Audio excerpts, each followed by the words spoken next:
Let's go. Okay. So my first question for you is, what is your experience and background with helping those with mental health issues? So a main purpose of our office is to help connect students to resources for success. So we do everything from mental health resources to like financial resources, academic resources, getting plugged in with community, finding, you know, a place where you belong or like feel like you really connect with here on USC's campus. So we do a lot of mental health resource connection. One really fun thing that we did this year, my background, a couple other things. I'm mental health first aid trained and QPR trained, gone through a lot of other like mental health, you know, so like not counseling, like I am not a counselor, but training for staff, faculty, both here and when I worked for Colorado State University for a while before we moved back to South Dakota, and also lived abroad and worked with a little bit of mental health support in my management roles there. So nice. Yeah. Did you notice was there a lot of differentiation with mental health abroad? You said you went abroad versus here in USC? Well, I think the challenges were different, and I was working in developing countries in West Africa. So I lived in Ghana for a couple years, and excuse me, what students were facing as far as challenges were not necessarily classified as like mental health challenges all the time, but certainly there was some like mental illness. But I think like the general conversation around it is pretty different. In Liberia, that country is pretty close, like the most recent civil war in that country had ended 14 years before I got there. So there was still a lot of like after effect of how people interacted with each other, how, you know, like what maybe was a condition of why their mental health wasn't great, or how that also trickled down into you know, being in an economically under-resourced community, or education systems are really different. Certainly conflict disrupts everything, like everything from like having electricity in rural communities where there previously was to having, hold on one sec, oh, sorry. That's okay. Sorry. Everything from, so like the basic like needs, right? Food, shelter, care, right? To education, to higher education, certainly, to, you know, transportation, everything was just a little different, right? So the challenge, like the daily challenges are pretty different in some of those circumstances. And so I think, you know, in some places, I think if people were like, oh, well, I feel sad today, like, you would probably be laughed at, because it's not like, they're like, really? But like, what do you have to feel sad about? So like the understanding, but there are some incredible mental health, like support things. There's community building activities that are really focused around like healing and reconciliation, and in some of those, especially in Liberia, and Ghana has like a pretty robust mental health system comparatively now as well. So, and I was working mostly with agriculture in those spaces, so it was like very much like a secondary thing. And the fellowship program that I managed was, we had a specific organization that we worked with who worked with like Americans abroad living in developing countries, and like some of the mental health challenges that they would face. So with our fellows, definitely, and myself in some of those situations. Anyway. Nice. So definitely a deeper underlying issue over in those countries. That roots or and stems. I mean, anytime you go to a new country that has a culture you're unfamiliar with, or like there's an adjustment period, certainly.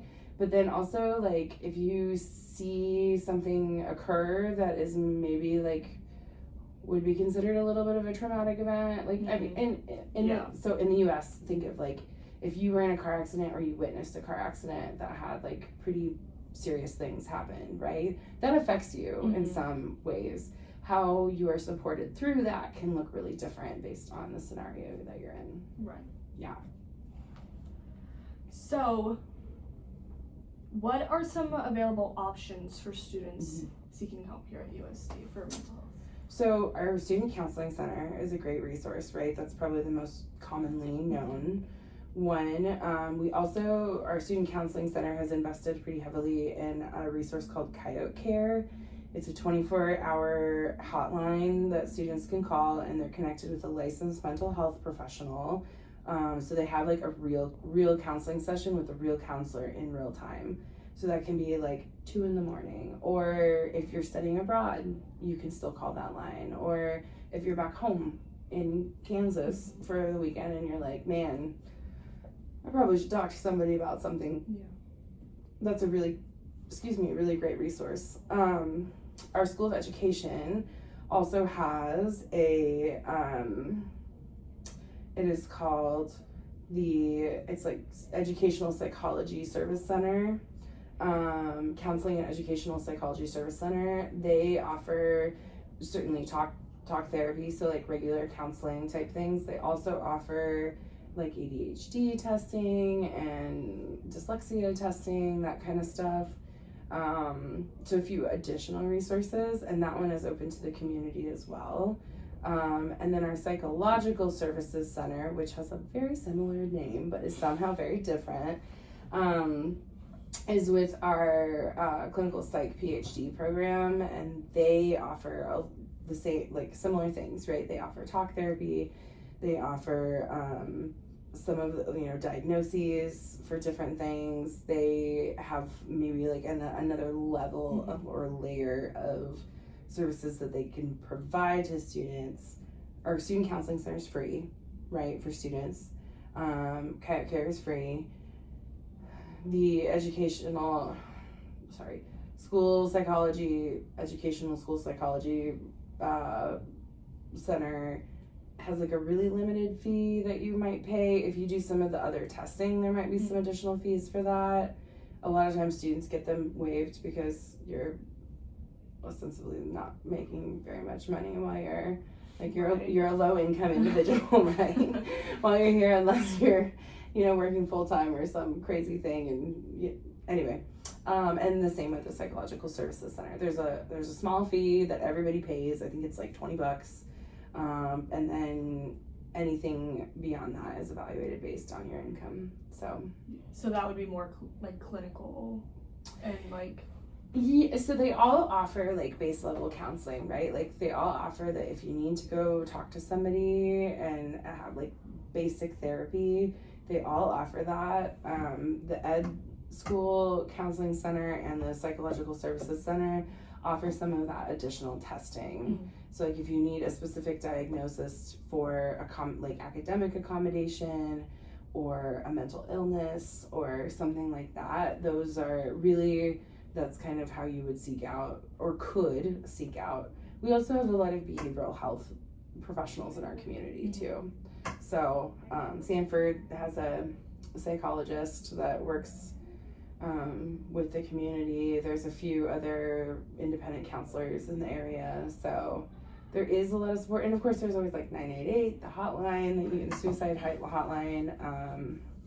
And Sioux Falls also has an infinite number of counselors. Not infinite, but quite a few. So say you said the Student Counseling Service is the most popular. What are like some of the steps that like a student would take to get involved, or like if somebody needed care? Yeah.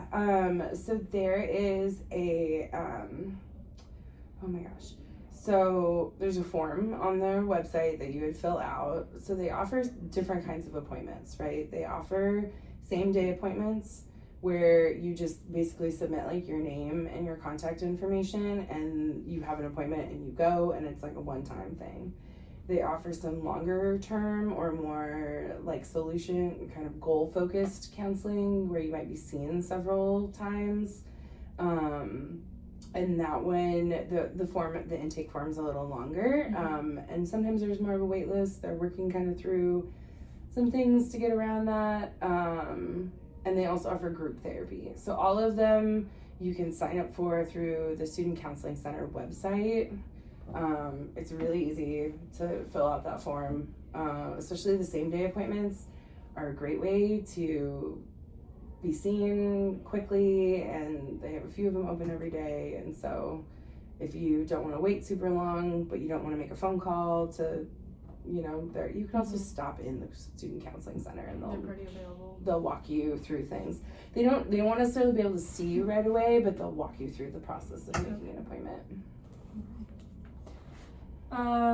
In what ways are USD continuing to better their mental health services?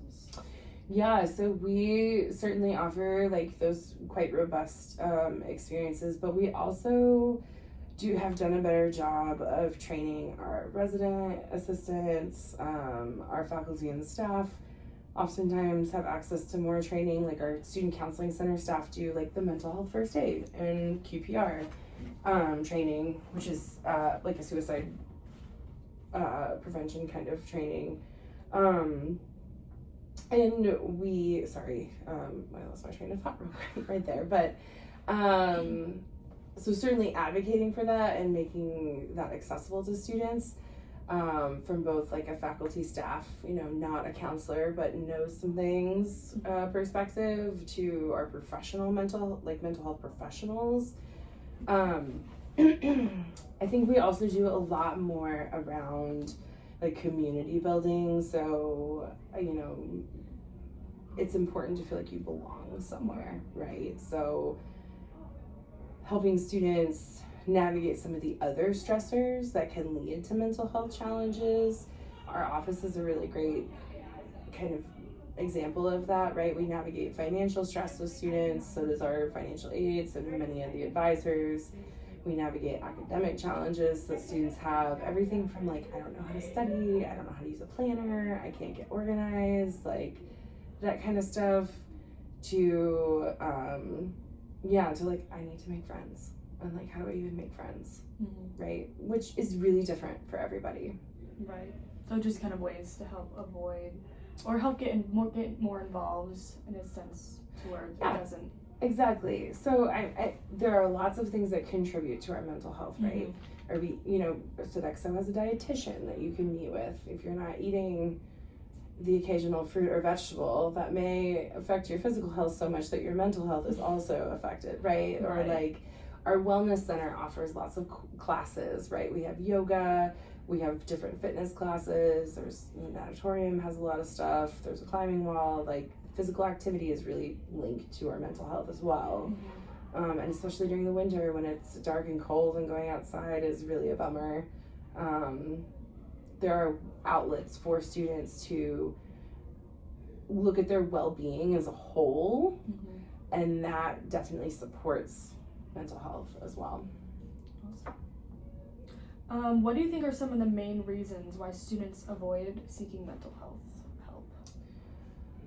Well, your generation is certainly better at talking about it than everybody else, right? And I think your generation is also better at encouraging peers to go seek some of that support out. And I know there's still a little bit of a stigma, I think, around going and seeking mental health services. Like, I think we all know that we should at one point or another, potentially, and sometimes you don't know you need it till you need it.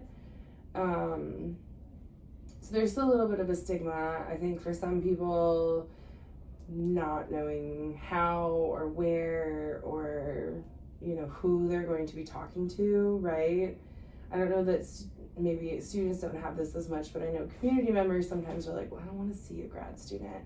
But honestly, a clinician, a clinical psychology student in their fourth year is like way more qualified to be talking to you than the majority of people that you're going to interact with in your life, right? And they're supervised. So that's another thing to think about. So I think there's still some stigma, certainly. And also asking for help is a really courageous and sometimes scary thing to do. It is hard to ask for help when you need it. I mean, everything from, like, I don't know how to study for this, to I am really struggling with depression and I cannot figure out how to get out of this hole. So, yeah. how can this be fixed so more students are likely to seek help? One thing that we did this fall, we partnered with some first year experience courses, especially the ones that come out of academic advising and Success Center, and we had a panel that featured folks from all the different services on campus, and they talked about what their services were, how to access them. We have a really great partner called Lost and Found. They are it's a mental health organization and resilience building organization that was founded by a former USD student, USD grad named Eric Mekki. And they do a lot of work on our campus as well. And a lot of that, they do some prevention work, but they also do a lot of awareness work too. So we partnered with Lost and Found, and then the Student Counseling Center, the School of Ed's services, as well as the Psychological Services Center, had folks talk about, what they offer, how to access their resources, cost, like who is there before, and like when should you seek therapy, and like kind of try to break down some of the barriers of things. I also think it's important for students to realize that they're probably not alone when they're struggling with something. That can be another barrier to asking for help, is if you are like, I'm the only one experiencing this at this time, everybody else is fine. Fun fact, there's probably at least a few of your peers who are experiencing something similar. And we did that, like a little Q&A at the beginning of the event where, people entered things on their phones, so it was anonymous, right, about what we're struggling with, how we're dealing with those challenges, and how we're like connecting to other resources and stuff. So that is one way. Certainly there are like printed materials that folks give out. We talk about that stuff at orientation and visit days and that kind of stuff. But I mean, what do you think? What are some ways, like, how could we better reach? Yeah, well, are there possible ways to like involve like learning about it more in classes, or is that something that can be achieved? Or well, I think if you take a first year experience course, and especially one that is given through the Academic Advising and Success Center, mental health is a big thing that they focus on in those courses. But some stuff is up to instructors on what they want to do. I think the Navigate 360 app, that now you can do like a hand raise, right, to be like, I'm struggling with whatever, and somebody will respond to you and help connect you to resources. So I think that's another, and that's new this year. So it's another way USD is connecting, helping students connect to resources. What else?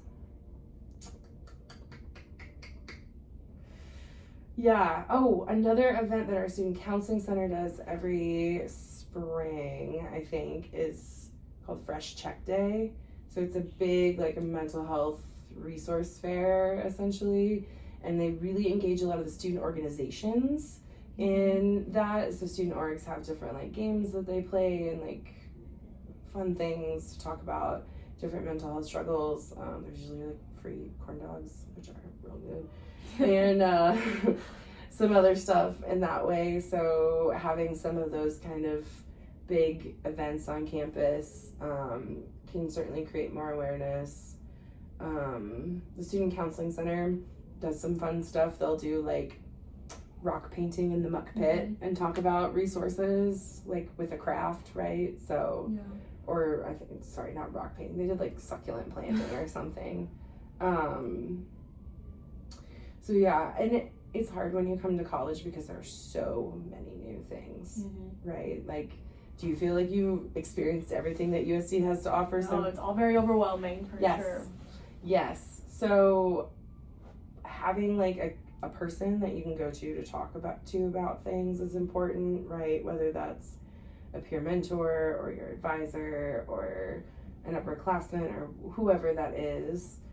Having, more training opportunities for those folks to have the knowledge and support of those things, so that they can, we always tell students, if this isn't relevant information for you, still pay attention because it might be relevant for somebody else, right? Like you might have a friend who's struggling with something, and it's good information to have in that way. Yeah. A lot of ways to help people forward too. Yeah. Yes. Yeah. What are some specific ways students will benefit from services offered at USD? I think like therapy has a lot of benefits, right? You become more self-aware, you put tools in your toolbox to handle challenges that you might encounter, and even if you're not using those skills now, maybe they'll be important later. I think using our mental health resources makes you a better leader. It makes you a more confident and competent, young person. It gives you some skills that are important for the workforce in the future too. So, why do you think this issue is particularly important right now? I mean, social media. Have you been on there? Like, yeah. Your algorithm will tell you what you have interacted with, right? And we tend to interact with things that are more like clickbaity, but more like sorry, just listened to this on the radio the other day, but also have known it for some time. We react to things that like trigger our emotions, right? And so the more we interact with stuff like that, the more that stuff is going to show up on our social media algorithms, right? We're having less conversations where we talk to each other. We're not as good at disagreeing with each other maybe as we once were. So practicing some of those things and finding times to disconnect from our phones is pretty important. Mm-hmm. And like my social media feed probably doesn't look like yours, right? Right. Because we're interacting with really different things. I'm not on TikTok, and apparently that is the pinnacle of cell phone addiction at this point for the youth of today. So I don't know. Anyway, has it definitely shown an increase of mental health, mental health issues now versus in the past? I mean, I would say so. My student affairs experience is not decades long, right. So I'm not old yet. But I would say that, we're spending more time focusing on more reactionary things from a younger age and less time on managing our emotions. And the 24-hour news cycle is icky too, right? Because you run out of good things to talk about real fast if you aren't trying very hard. So yeah, definitely. Are there ways that, I guess we can talk about it, that the services tailor specific needs for students? Mm-hmm. Services are very personalized to students. Yeah. So I mean, certainly you can do group things. There's group anxiety toolbox classes. There's group substance use classes, stuff like that. Our sororities and fraternities also do a lot of work around mental health and substance use prevention and that kind of stuff. So that's probably the only time that you'd be with a group of people though, right? Everything mm-hmm. else is super individually tailored to specific needs. Yeah. Mm-hmm. What are specific aspects of these services that make them successful? Well, students seem to use them. It's a lot. A good thing. Yeah, right. That shows something. And I think, when students have a good experience with something, they'll tell their friends about it. Mm-hmm. And that is, there's no better power than word of mouth on a college campus, right? So, if students feel like they're getting help from something, they will go back, right? Or tell their friends about it. So, mm-hmm. I think that, Yeah. All right. Well, thank you very much. Yeah. That's all the questions I got. I appreciate your time. Yeah. Oh my gosh. Holy cow.